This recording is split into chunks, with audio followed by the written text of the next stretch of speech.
All right, let's go for a little drive. So, I gotta get it out there in the open. I love this car, so there's gonna be some bias here. So I've always been a big fan of boxes on wheels. This is no exception. So I love how flat the trunk is, and some people hate it. I love it. It just has enough curves that I'm done. I like my curves on my women, not on my cars. I like my cars like a box on wheels. It gets me every time. So what did I say about the E55? I feel like there's so many videos of these and everybody pretty much loves them. I just want everybody to drive one at least once, so you can kind of feel, to me, this car is the perfect mix of everything. So it's like, it's just fast enough, it's just luxurious enough, it's just nice looking enough, the interior is just enough to always keep me happy. Kind of car, it feels like it wants to eat the road. Like, I like driving it, it makes me happy to drive it. And it's like, the power's there, just as soon as you need it, it's there, and it seems, at least the little time that I've had it, it's always there throughout the range. So it doesn't matter if you're doing 60 or you're doing 30 or you're doing 90. You hit the gas, it's gonna drop and you're gonna feel it. And it's just like instant. I will say that no matter what, no other car that I know of can you buy at around this price in that like $6,000 to $9,000. And it makes you feel like you're such a baller. I love it. I really like, so this is a 2000.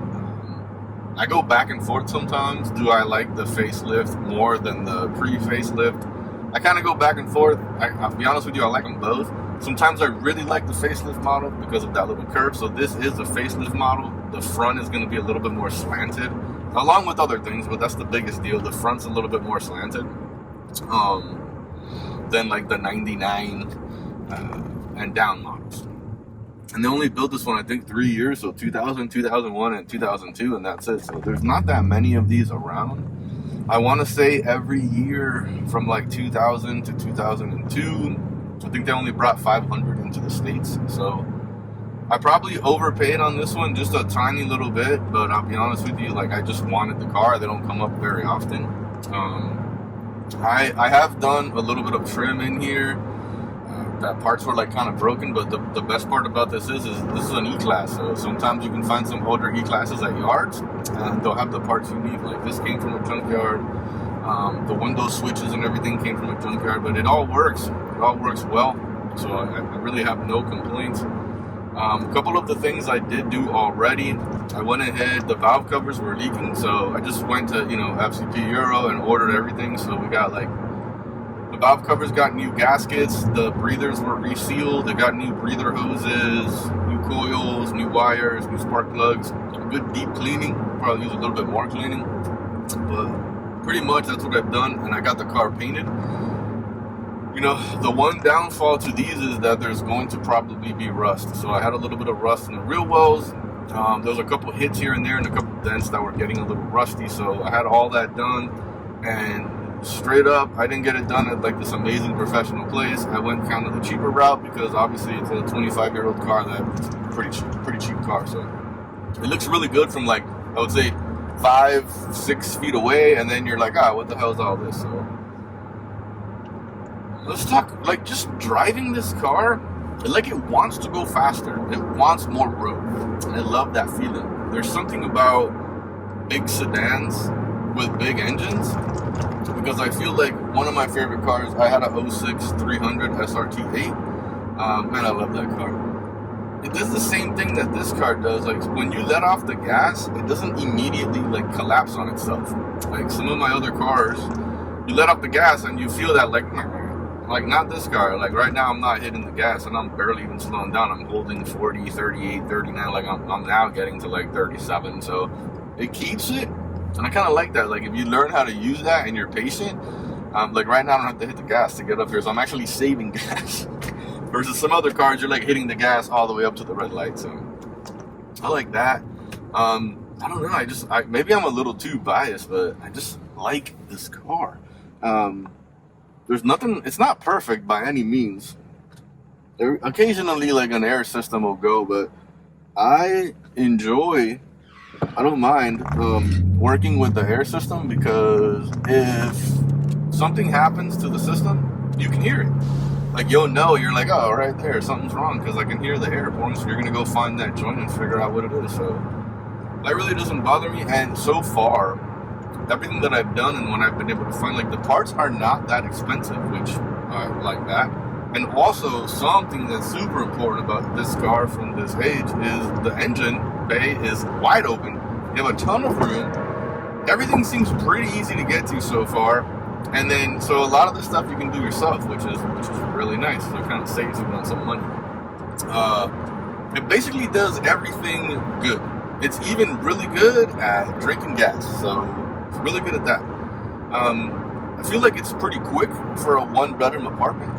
So when this first came out, it was really fast. I think it was faster than most Porsches at the time. Now, obviously, you're looking at 350 horsepower and like 390-ish on the torque. It's not, anything to write home about, but it feels good. It sounds good. Previous owner before me did a resonator delete, so I have stock exhaust minus the resonators. And it sounds really nice, but just overall, I feel like like the car feels solid. Like, everything still feels like really good. I love like the tactile buttons. They give you like that positive response, like, yeah, you're touching me, I got you. It's not like these newer cars where like it's real flimsy, like there's nothing there. This has like meat behind it. I want to say this is one of the first cars that was built at the German AMG factory after Mercedes like actually brought AMG into the fold. So it's still a hand-built car. So you don't find that anymore, and even more at this price. It's insane to find it at this price. So I love every single thing about this car. A couple things that I did do kind of off camera right away when I got it. The windshield was cracked, so I got us a new windshield. So I don't have the original Mercedes windshield. Again, like, if this car had way less miles, I'm at 170,000, right? If it had way less miles, like in the 60,000 miles, I probably would go all out to keep it like more show. But this is just basically a good driver. So new windshield. I redid the headliner. The headliner was falling. I went with black instead of the gray. So that got done. These are different visors. I pulled these visors, I want to say, from like a early 2000s S-Class. They're real thin. I like them, and they're the vinyl ones. They're not the ones that are cloth. The ones that are cloth, they get real dirty and they're hard to clean, which is what this came with. They're a little tiny oversized, so I got it pushed in a little bit, but whatever. The visors that were here were really bad shape. I think that's pretty much it, along with some like trim stuff in here. I did some cleaning. I changed the vents in the back. One of the vents was broken, that type of stuff. But like, leather feels good. Heated seats feels good. The windows all work. The seats all work. I don't have the air, like, orthopedic seats don't work. Doesn't really bother me too much. I might get into that one day or not. I'm just trying to set this up as a good, decent driver, and really for my daughter. So this is her first car. And that way, like, I'm feel good, safe, and secure that she's got a car that, can take a beating, is easy to work on, and doesn't cost too much money to work on. So, but man, I just can't get over the way that this car looks. Like, I still never owned a car that I like this much. It's almost like when this was done, I know it was in production for a long time before it actually came out. I think it started like in the 90s, maybe the late 80s when they started designing it. So the design is old, but the way that they managed to get an E-Class and just these little minor touches that really don't stand out to everyone. Like, when I drive by people, if they don't know what this is, they just assume it's just an older, Mercedes, no big deal. And then the wheels should give it away, but sometimes people just don't know, and a lot of people would buy like aftermarket AMG wheels and throw them on any E-Class. So it's like the people who know what this car is, and if you don't know, you just don't know what it is. So I kind of like that, For me, it's just nice, but the way it sounds, the way the gas hits, all around. For me, it's an amazing car. It's always been in like my top 5, so I'm happy that I was able to get a hold of one. I'm real happy that my daughter liked it, because obviously if she didn't like it, we would have a problem, but she loves it. So yeah, I mean, I love this freaking car, and driving it is fun. Like, it's just a fun car to drive, and that's what I like about it. This will be the same as like the truck is fun off-road. Like, this is really fun on-road. The GX for me is just a nice cruiser, so I pretty much daily the GX. But I wanted to take this one today. I got a long drive to get to work. I was like, let me take this one today to kind of get a vibe for it after I did all the work to the engine. So, and it drives so nice. It feels so good. If you have any questions or you want to see anything, definitely let me know down below. I will have more work that I'm planning to do and coming with it. I just knocked out a lot of the smaller stuff. I knocked out and did, and there's already like good YouTube videos on that stuff, so I didn't want to redo that. But just know, this is an amazing car. It is an amazing drive. I love every little bit about it. I'm not a huge fan of the newer cars, so I'm probably a little bit biased. I like the way this looks and this feels. Like this is more me and my style. So just know that. You need anything, let me know down below. You guys be good, stay safe out there.